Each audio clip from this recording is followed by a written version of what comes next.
So a while back I decided not to carry my MacBook Pro anymore, at least not as often, because I normally would carry it when I had video editing to do on the go. And considering there isn't much going anymore, I don't need to carry it. So I decided instead to use my tablets as my main portable computing devices, and with that I have my iPad Pro with the Magic Keyboard attachment.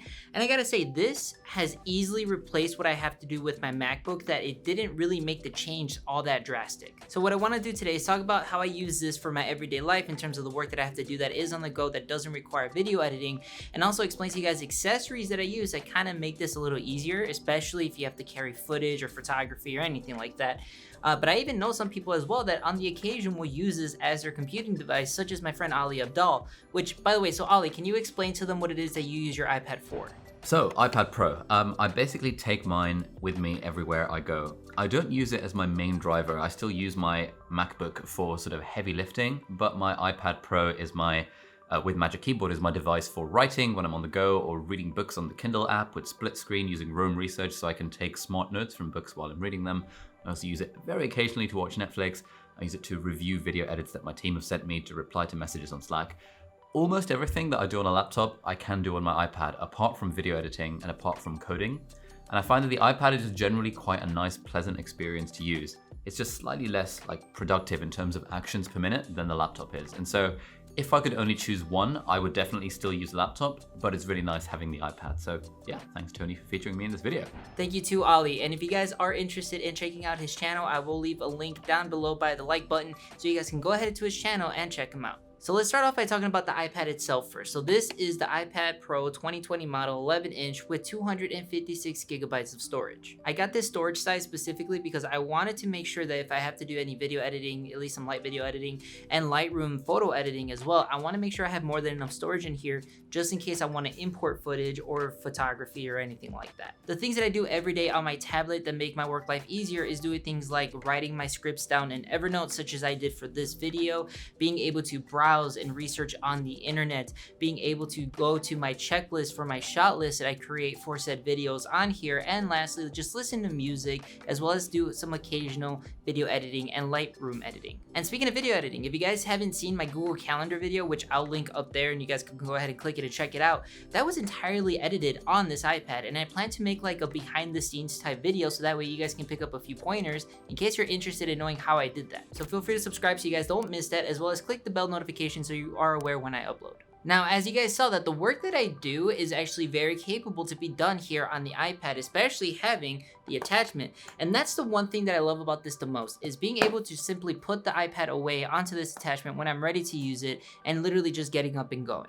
Now, when it comes to this keyboard, it feels amazing. Apple finally moved away from their butterfly switches, which I'm very happy about, and the backlight on the keys are godsend. My complaint would be when you go to open this, it is a little hard to kind of lift this up. This isn't a one-handed thing. So if Apple couldn't fix that in the second generation, that would be amazing. But overall, I gotta say, this has been great. Alright, so that pretty much sums up my iPad usage and how it is that I use it. Now, the accessories that I use along with this to help my experience a lot better would be things like my earbuds. For the earbuds, I have both the AirPods Pros that I use as well as my Galaxy Buds Plus, and it just depends on the day and what it is that I have to do that makes me choose the one that I want, mainly because the AirPods Pros do seamlessly connect between my iPhone as well as the tablet, but the Galaxy Buds Plus sound just as fine to me, and they have even better battery life. So if I know I'm gonna be out for a while and I really want the battery to last, I'm definitely gonna choose my Buds over the AirPods Pros.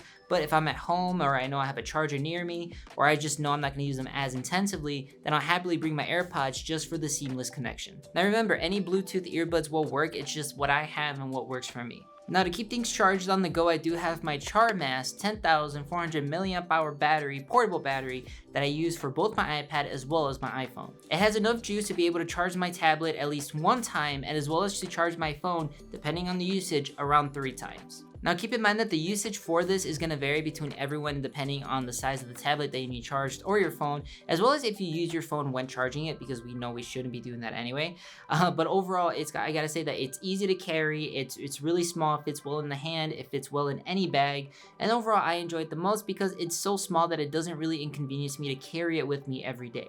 So thank you Charmass for sending me it and trying it out. It easily fit into what I wanted in a portable charger, so I'm definitely going to be carrying it around with me. And guys, anything that you guys see me use, I will leave links to them down in the description, so that way if you guys are interested in checking them out, feel free to do so. And a disclaimer, this isn't an ad for the battery bank.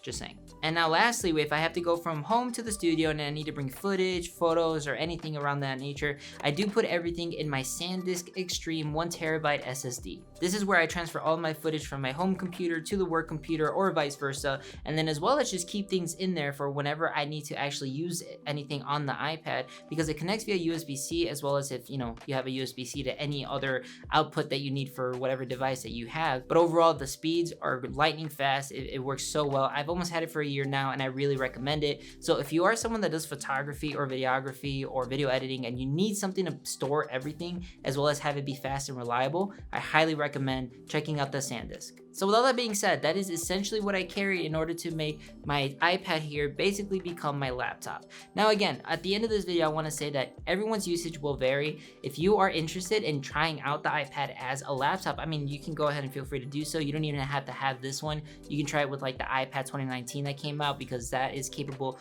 of doing a lot of stuff as well. But I want to just say, like, your usage will vary. This is what I do, this is what works for me, and if you are interested in checking any of these products out, again, I will leave a link in the description. So hopefully you guys are interested in this, and hopefully I gave you guys a couple of pointers, that way in case you're thinking about, like, I don't know, doing video editing or photo editing or something, like it's possible to do it on here. I'm also excited because the new update is going to be coming out for the iPad soon, and that is going to definitely be interesting to see as well as the MacBook. So quite a few things I want to check out. But alright, thank you guys for watching this video. Hopefully you guys enjoyed. If you have anything to say, leave it down in the comments section. And if you guys are new, feel free to subscribe for more future videos. But I'll see you guys in the next one. Take care.